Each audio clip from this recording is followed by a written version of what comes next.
Thank you so much for being on the show and really, breaking out of your super busy schedule. I know you're crushing it over there at Elevate Growth, and I know you got a couple nice content pieces coming out soon. So for everyone out there, definitely keep an eye out. How are you? I'm doing well. I'm honored to be on your show. Thank you for having me. Now, for the folks out there, we've worked together. Well, we worked together for a period of time at a startup in the past, and I just remember just being amazed at your understanding of marketing, the creative piece, but also just like measurement and the analytics and just your way of thinking. And I really appreciated all the feedback and insight you've given me personally and advice over the years. Because it has been now like almost 2 years, 2.5 years, something like that. Been a minute. Yeah. Totally. Well, why don't you just real quick tell folks a little bit about your background, what you're up to, and then we'll dive into some of the awesome tactics and strategies. Yeah, I'd love to. Hey, what's up? I'm Janelle Amos, former three-time head of demand gen turned entrepreneur. I spent the last 3 years being the founder and chief strategist over at Elevate Growth, where I help B2B SaaS companies create repeatable demand gen campaigns that are aligned to revenue targets. And earlier this year, I came out with another offering on one-on-one coaching to level up demand gen marketers as well. Awesome. Love it. Well, let's dive into a couple of really fun topics. First of all, I know demand gen and ABM, depending on the organizations, it feels like the stakeholder who owns that function and the way that we execute it kind of varies. But, from your perspective, what does a modern ABM or ABX, right? Account based everything approach or strategy look like today? Well, first, I think we need to break down some of the definitions. So we have demand gen as a definition, we have ABM as a definition, and we have ABX as a definition. In my opinion, those are three different things. They're not mixed and jumbled and somehow a little bit. They cross paths, they integrate with each other, but the fundamentals of each of those are a little bit different. Now, demand gen is ICP targeting as a whole, more like having a wider net, but doing it intentionally with the audience in mind and eliminating a lot of the friction in that buyer journey process and being there when they're ready and not forcing them through a specific like funnel and step by step and doing it on your terms. It's more just allowing them to come to you when they're ready, more of like an inbound approach. Now, ABM, for lack of jargon, is account based marketing. And where we fall short here from an acronym is that marketing is involved in this acronym, not in terms of like marketers are bad at their job, but more so the perception around this definition is that it should be marketing's responsibility, which I disagree with and a lot of other individuals in the space disagree with. Account-based marketing was derived as it was supposed to be a go-to-market activity to unify go-to-market departments such as marketing, sales, product, customer success, etc., to work on a specific target account list in their go-to-market strategy. But somehow the term marketing evolved with it being misconstrued that it was a marketing's roles and responsibility. Then the evolution came for ABX, which, for lack of jargon and definitions, is account-based experiences. This falls under the umbrella of the hope that all go-to-market teams work as a unified buyer journey experience on this target account list. Now, to answer your question, now that we've gotten that table, what does a modern journey look like? What I'm seeing as a winning strategy right now for demand gen slash ABM is to reverse engineer your targeting. So previously, where demand gen has fallen short, which has been a lot of the motion for why companies have been moving to an ABM or ABX strategy, is because they felt that the targeting was a little bit too wide. For example, we would go into LinkedIn, we would put in some job titles, some company filters. We would figure out a couple of groups or anything else that we would want to do, countries, whatever. And then we'd pretty much say go. And LinkedIn would then tell us who's a good fit. Now, what you could do is narrow down that targeting and identify your ICP. Notice I said ICP and not target account. There's a difference.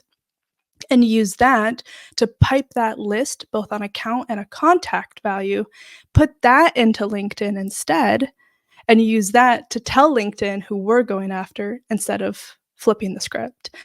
So that allows your targeting, your messaging, your segmentation to be a lot more focused on who you want to go after. And you create that ICP list based on closed won data in your CRM. If companies have been around longer than about 2 years or so, which most have that I work with, we can do a lot of modeling and we can see which one's a sweet spot for the ICP. And then we're able to iterate on account lists that are either existing in Salesforce that we need to re-win, or we go out and we pull some new account lists and we essentially start the buyer's journey, awareness, consideration, decision, etc., for those lists. But we're reverse engineering it and we're doing it with intentionality. So in terms of modernizing that approach, I've seen that we're calling it like a one to many, if you will, ABM approach, but essentially it's just reverse engineering your targeting and being a lot more relevant and personal. I wanted to double click on a piece there that you alluded to, which was that buyer's journey, those various steps. Are we saying that we're, in addition to the ICP segmentation and those sort of things that you mentioned, we are creating specific assets, copy, these sort of things as it relates to what we think that contact or persona or that individual you're going after or the account is at in that buyer's journey? So buyer's journey, let's take a step back, is more so of understanding, is somebody aware of their pain point? Are they aware of your product or company having the solution? Those are two different stages of awareness. Then we have consideration. Are they actively considering a solution for their pain? Are they actively considering your solution for their pain? And then decision maker, when they're in the process of making a decision, are they evaluating your competitors, evaluating you, et cetera? It goes on. So when it comes to understanding the buyer's journey, you have to understand where they are with you and your company and start from there. Does that help? Yeah, it does. I was just thinking that that sounded like pretty phenomenal, right? To really be able to think about it from that perspective. And I'm a little biased because I've always talked about the buyer's journey and the sales process on the sales side, right? Because I spent most of my career in sales. It was only actually when we were together at that other company um, that I was formally holding a marketing title. But I'd always thought about that, and I'd go in, and I've talked about this quite a bit. I'd go in to do sales trainings and workshops and stuff like that back in the day, and salespeople would be like, when I asked them, "Tell me about the buyer's journey," they'd be like, "Oh, okay, well, I'm at 80% this," and then I'd be like, "You're telling me like stages and cadences and sequences in your tools. You're not telling me about the actual psychology and like where your buyer is." So I'd ask them again, "Tell me about the buyer's journey, like they're your buyer. And I'm not talking about you. I'm not asking you your sales stages and your CRM." And so we would always miss the mark, and we'd be creating campaigns on the sales side that were mapping to these like theoretical stages and strategies that someone put together, like a sales manager put together in a silo, and not bringing the other side of the coin, which I think is the more important, which is what is the reality of the buyer's journey on that side, and meshing it. So that's what that reminded me of when you said that. It was like, oh, hey, we're not just doing like random stuff. It's actually very, very strategically thought out. And that was me sort of pointing for the audience to say, hey, think about that, right? Like, let's stop just doing random stuff. And the beauty of being able to have some CRM data is being able to reflect on that buyer's journey as well.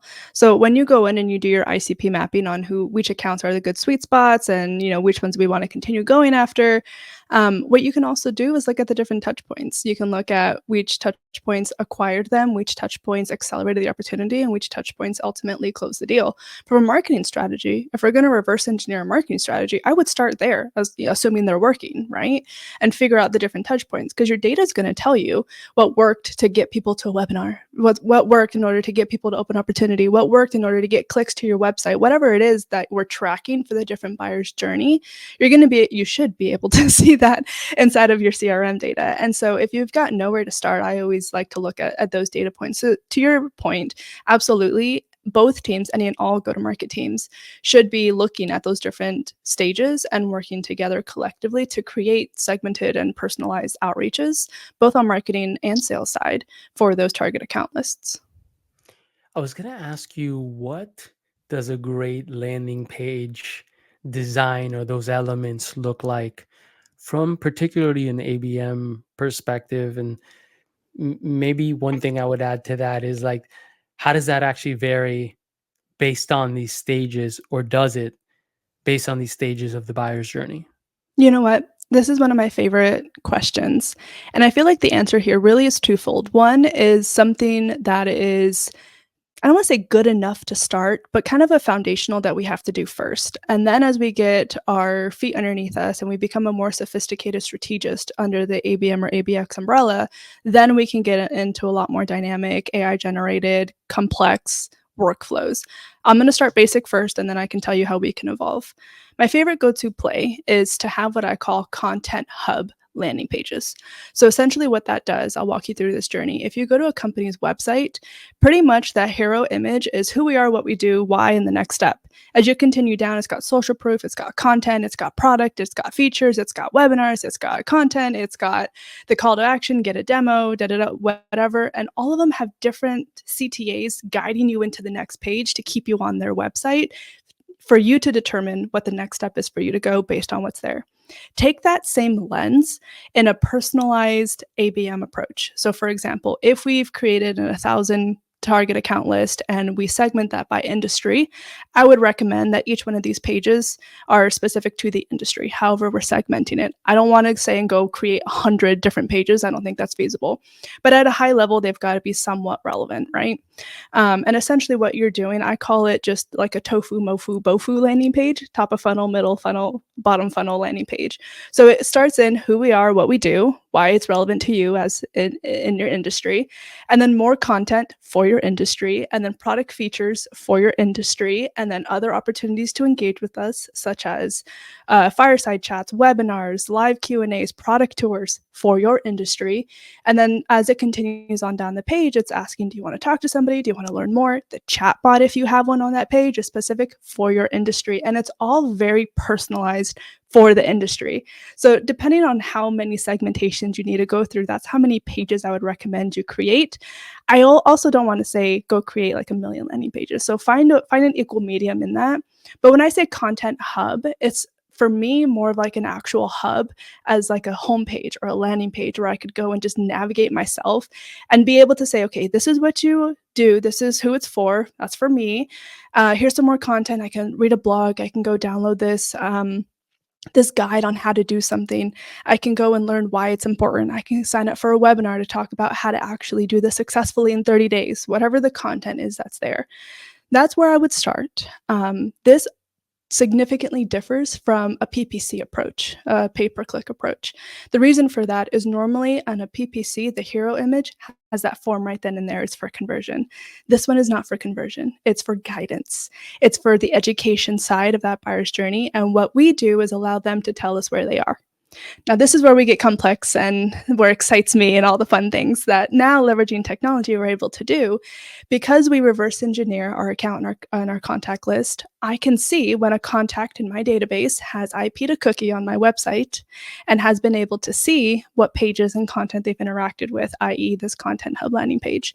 As they start engaging with this page, what we can do via dynamic content and with AI is one, we can then serve up more BOFU related content. If they've been here a couple times and they haven't actually done a demo or whatever hand raising action we want them to do, then we can say the next time you visit the page, we're going to show more ROI calculators, benchmarks, industry, competitor analysis, social proof, and mold that to the buyer's journey based on what we know about them.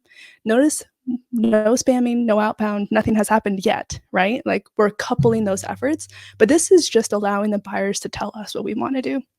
Now, what we could also do to get even more sophisticated is to then have the content interactive based on the rabbit holes that they want to go down to. So I've had one client test messaging. So they have a couple different value props, one audience, so one landing page overall, very simple. And what we did is we had the value props as pieces of content. And as somebody clicked on one or the other, we would essentially serve them more for any of the other email marketing and the other landing pages, the chat bot, we'd essentially tag them in the system as that's the value prop that they're interested in. And that worked for them because of the product that we were offering. And it was very cut clear.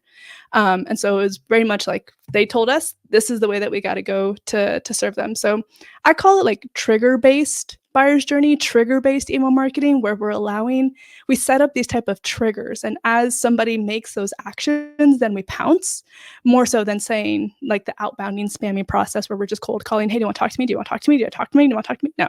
Like, hey, what's up? Here's a little bit more about this process. And then when you're ready, I'll send you everything you need to know, and we'll do your touch points at your pace. Wow, I love that. I feel like we could dive into a lot of different pieces there. But I thought that was also a good segue into the idea of creating a repeatable demand gen campaign, right? What, yeah, how do you do that at a high level? Like, and what does that actually mean? To be honest with you, a lot of people overthink that when they say repeatable campaign. What does that mean? And honestly, I'll give you a really like stupid, simple example. I am working with a client right now, and we're creating a campaign to upsell people who are on freemium platform to get something that's like a premium opportunity for them. So essentially, ACV of like 9,000 to like enterprise, right? That's going to contribute to a lot more revenue for them. So when we talk about repeatable demand gen campaigns, what we did is we pulled a list of target accounts, we ran it by sales, we identified who would be a good opportunity to do this messaging for, to this campaign for. It's in a spreadsheet, it's like highlighted in yellow. We went through, we imported that into HubSpot, we created the segmented campaigns, and we created the outreaches, and we said go, right? The campaign went live, whatever.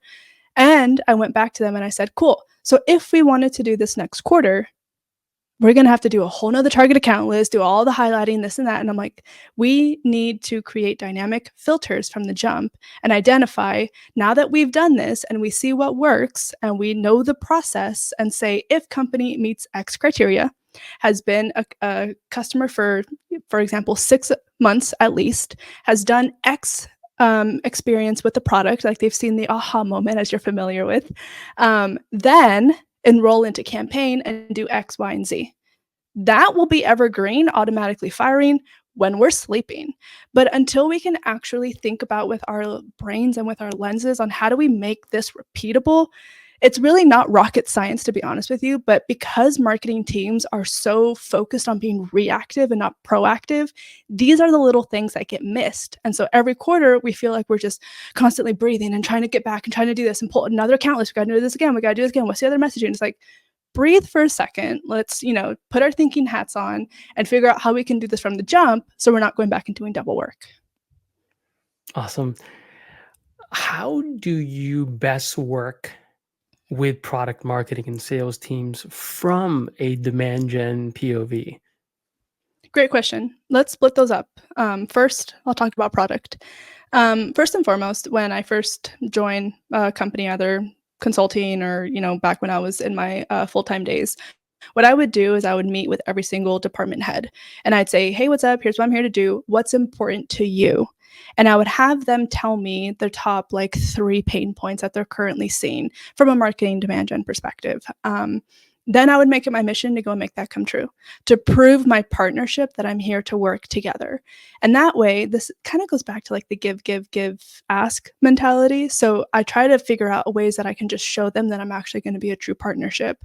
And then when it comes time for me to launch my first campaign and I need to have product to review it, 2 steps that I do. One, I come back with that asking lens, and I say, hey, I'm building this campaign. I would love to have your eyes to review it to make sure that the product messaging is on point and accurate. 2, I create a campaign brief where I pull in any and all individuals that are required, operations, content, product, sales, whoever else, and I identify the stakeholders and who's going to be responsible from a strategy perspective and an execution standpoint, and how long they have for time off, for timeline, for sign off, time off, in order for our go live date. And then what I do is I host a campaign kickoff call with everybody. And I say, this is what we're going to do. This is what's expected everybody. Here's the SLAs. Here's the due date. Questions, concerns, whatever. And I get everybody thumbs upping from the jump. Then when it comes time for, say, the email campaigns have been created or the landing page has been created, whatever we're creating that needs to go through product lens, I will reach out to them and say, hey, remember when we did the campaign kickoff, you agreed that you can review this in 3 days as an SLA. Here's the assets, giving you the timeline. Our go live date has not moved. I'd appreciate your eyes and your revisions on that. Never had a time where that hasn't worked yet. And, you get that give, ask, and they're happy to work with you. I just take a respectful approach, I guess, is just a short way to say it. When it comes to sales, the same thing. Ask them what they want, give them what they need, and when it comes back time into asking for the campaign or for their help on that side, then most of the time, salespeople are very easy to work with, in my opinion. The other thing for sales that I've realized is speaking their language. So marketers always say, "Hey, we're going to run this campaign that's going to do CTRs or LPs and ABM and ABXs and PPCs and this and that," and they're just like, I don't know what any of these acronyms mean, but like, okay. And they're not supposed to. They're not marketers, right? Like, that's our own jargon and our own lingo. So, what I like to do is say, hey, here's the objective that I'm going to do for this campaign. It's driven to drive more leads in your territory, it's driven to drive more opportunities, and it's going to help you close deals faster. Here's what I need from you for it. They're all ears. Who cares what the campaign is? Who cares how many slides is there? Who cares what, like, we're going to work together to get you more leads, to increase your territory, to get you more commission, which at the end of the day, if you're measured on, is going to be important to you. So here's what I need from you in order to do that. Can I have your blessing? Yeah, cool. Thumbs up. Let's work together. Let's do it. Awesome. Well, you kind of alluded to this a little bit in a couple of the other points you were making, but of course, AI is all the buzz, right? And in some ways, it's actually like it feels like we are now in approaching different iterations or different versions of AI. It's kind of like table stakes, right? Which is really wild because it's happened in like I don't know 2 or 3 year period, right? What is the impact of AI on demand gen from your perspective? And like maybe some of the tools and stuff that you've been using to execute some of these really awesome things like you were talking about, you know, being able to serve up dynamic experiences and content and copy and these sort of things, right? Using AI or at least yeah, maybe you can unfold that a bit. Like how do you use it? I think AI right now, the impact is opportunity. It's a huge opportunity for marketers to leverage it to become more personal and become more relevant and actually focused on quality. We were so focused on quantity the last couple of years with the whole MQL hamster wheel. So much of that conversation has changed, pivotal change in the last couple of years. And I think marketers had a great opportunity for 2025 to leverage AI and not be afraid of it and use these tools and technologies to really test, hone in on what's available to us. To your point, some of the tech stacks that I was mentioning about dynamic content. Another one of my clients, I did not think of this. I'm taking no credit, but I'm going to share with you what they created. They were using our B2B to have the website cookies identified for the individuals. And then what they did is they sent that through Clay to do the lead enrichment and create the outbounding sequences that were custom based on AI with what all the information that we knew about them based on the cookie being established, the landing pages that they visit, blah, blah, blah, whatever. And we did an automated outreach at scale for these individuals, which for me is like mind blowing, and that's AI driven. So imagine if we reverse engineered our target and account list and contact list. Now we know exactly who we're going after. We created these custom landing pages. Now, as soon as our contact that we've identified as a priority person in the buying committee is visiting the landing page that we want them to visit, and they haven't converted in like 24 hours, we can create those personalized AI driven emails that can come on behalf of an individual that says, hey, use me as a resource. Here's a couple other pieces of content. And if they respond, boom, that's a meeting for the BDRs. Boom, that's a conversion. Like those are the things that need to happen while we're sleeping, type of activities that AI can help us with, that unless we're, constantly monitoring everything, which is totally unrealistic, that's a great use case for AI. Another great one, I had a conversation with Path Factory when I was at the 6 Sense Breakthrough event.